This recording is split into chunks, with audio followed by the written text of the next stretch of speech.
Bonjour, bonjour, bienvenue sur le plateau de Batijournal TV. Avec moi, Monsieur Thierry Touzet. Monsieur, bonjour. Vous êtes le responsable de l'adaptation de la collecte terrain, de l'inventaire forestier aux impacts de la crise Covid à l'IGN. IGN, partenaire de l'interprofession France Bois Forêt. On va dire rapidement que vous procédez à l'inventaire des forêts françaises et que dans ce sens-là, vous produisez des statistiques.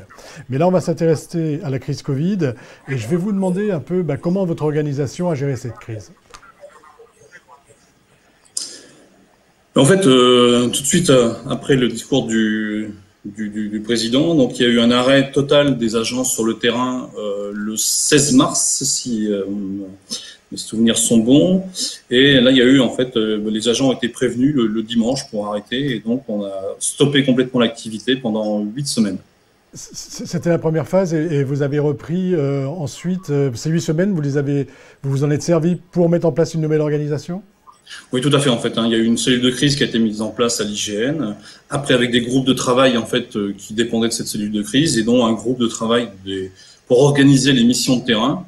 Et en fait, on a profité de ces semaines-là pour complètement réorganiser, puisqu'après, il y a eu une première phase à partir du 11 mai, où là, l'activité terrain a repris doucement, avec des activités à la journée, avec des mesures spéciales sanitaires, puisqu'on a dû délivrer des kits sanitaires à chaque agent. Nous, on travaille en équipe à deux. Là, le déplacement se faisait avec 2 véhicules, un agent par véhicule, donc avec des mesures très contraignantes pendant cette première phase qui s'est étalée en fait du 11 mai au 2 juin. Et pendant la seconde phase, donc on va dire aujourd'hui, vous en êtes où dans votre organisation ?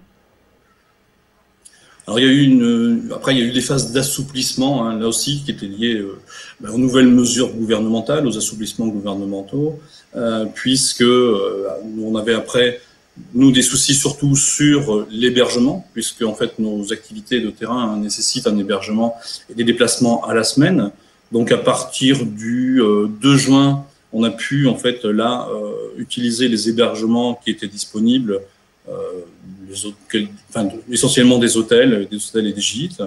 Et puis, il y a eu une dernière phase d'assouplissement plus complet, là, à partir de juin, là, du 22 juin, où maintenant, on a une activité quasi normale, mais avec toujours les mesures sanitaires en vigueur, distance physique et des précautions qui ont été mises en place pour travailler sur le terrain. Écoutez, merci. Alors, les mesures essentielles pour travailler sur le terrain. Oui, dites-moi. Allez-y. Oui, je disais les mesures essentielles pour. En 2 secondes.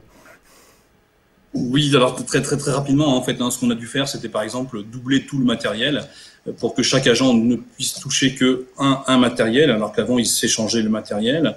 Ça a été essentiellement ça. Revoir les procédures pour faire les mesures sur le terrain. Donc, on a redécrit toutes les mesures pour éviter les rapprochements, pour éviter en fait tout ce qui était lié en fait à ces préconisations de distance physique. Merci d'être venu sur le plateau de Batijournal TV de façon virtuelle, nous expliquer comment vous avez géré cette crise. Une émission à retrouver sur notre site Batijournal TV et sur le site de France Bois Forêt. Merci beaucoup à vous.